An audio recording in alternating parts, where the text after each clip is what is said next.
Hoy analizaremos la forma en que Donald Trump, presidente de los Estados Unidos, protege a los niños en esa región. Sin embargo, es interesante para analizar este tema hablar sobre el artículo publicado por la señora Maribel Hastings el 19 de junio del 2018, asesora ejecutiva de America's Voice.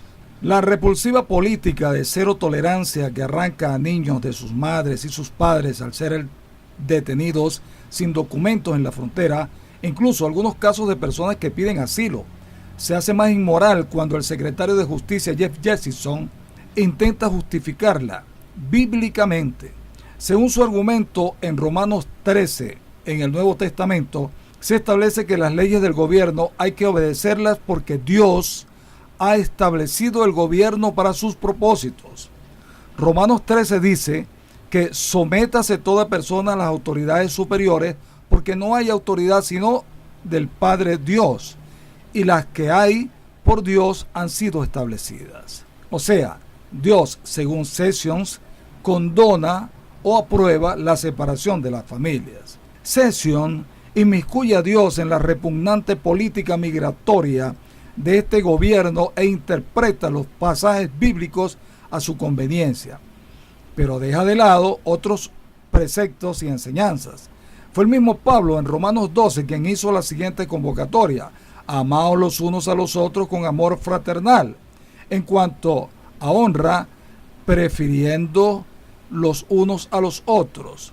En el mismo Romanos 13 se menciona aquello de amarás a tu prójimo como a ti mismo. O el Viejo Testamento, Deuterónimo 10, nos manda a mostrar amor al extranjero, porque vosotros fuisteis extranjeros en la tierra de Egipto.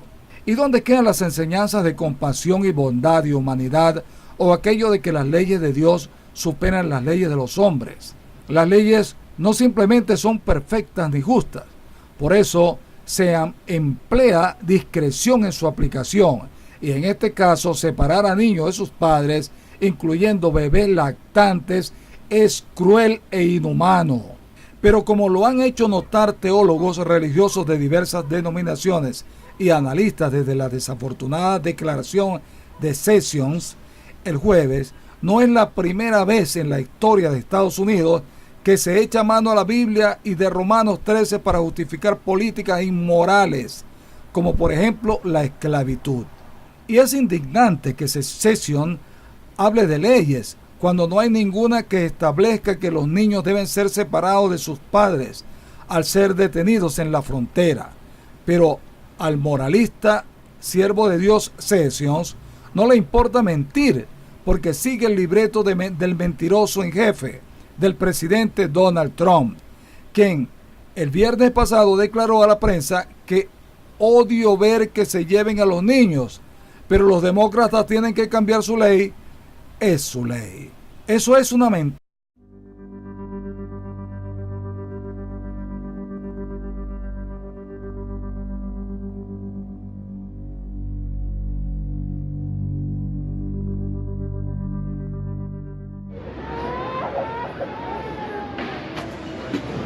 No quiero que se paren a mi papá, no quiero que lo deporten.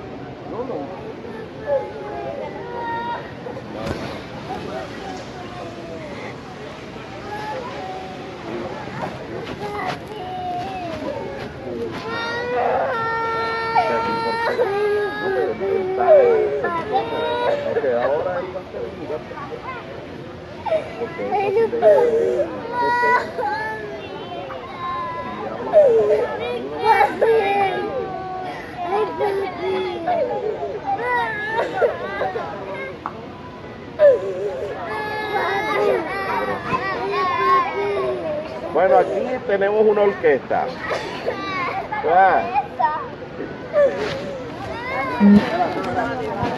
Faltaba el maestro.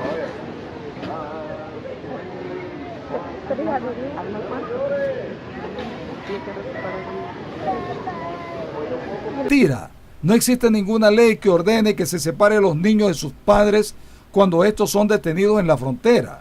Los menores que llegan solos a la frontera son detenidos. Cuando llegaban con sus familiares, la práctica era mantenerlos juntos, Pero en el gobierno de Trump eso cambió. El gobierno alega que la cruel práctica servirá para disuadir a otros inmigrantes de arribar a la frontera sur. Eso quizás ocurra momentáneamente, pero el terror de que maten a sus hijos en sus países de origen es más poderoso que las inhumanas políticas de Trump. Según la prensa asociada, citando cifras del Departamento de Seguridad Interna, entre el 19 de abril y el 31 de mayo, 1.995 niños fueron separados de 1.940 adultos. En la administración Trump, todos los indocumentados detenidos en la frontera serán procesados criminalmente, no de manera administrativa. Eso quiere decir que si arriban con niños al ser referidos para ser procesados criminalmente y enviados a cárceles federales, se determina que los niños se tornan en menores no acompañados que deben ser detenidos sin sus padres bajo la custodia del Departamento de Salud y Servicios Humanos. Reportes indican que la práctica de cero tolerancia también se ha aplicado en casos de inmigrantes que se entregan a las autoridades migratorias para solicitar asilo, como estipula la ley. ¿Qué busca el gobierno de Trump en esta política? Ellos argumentan que buscan disuadir a los indocumentados para que no vengan, aunque conociendo la animadversión de este presidente y de sus asesores hacia los migrantes procedentes de naciones pobres, particularmente de América Latina, es evidente que hay matices racistas en esta política. Así las cosas, a Trump y a sus racistas asesores Stephen Miller no les tiembla la mano para traumatizar a niños ya marcados por la brutal travesía hacia la frontera y tomarlos como rehenes para presionar a los demócratas a aprobar su agenda anti-inmigrante de muros, reducciones de los niveles de inmigración documentada y dificultar la obtención de asilo, entre otras cosas. Sus facilitadores republicanos en el Congreso son cómplices. Trump puede poner fin a esta crueldad unilateralmente, pero cederá a la presión incluso de algunos de los sectores religiosos que lo han apoyado y justificado a cada paso de su inmoral mandato, pero que han condenado esta política de cero tolerancia. Me sorprendería si Trump revierte la orden, termina diciendo la periodista que escribe este documento que hemos leído para ustedes, la señora Maribel Hastings. Hasta aquí este comentario de Betancourt Consultores. Habló para ustedes el doctor Jesús Betancourt y será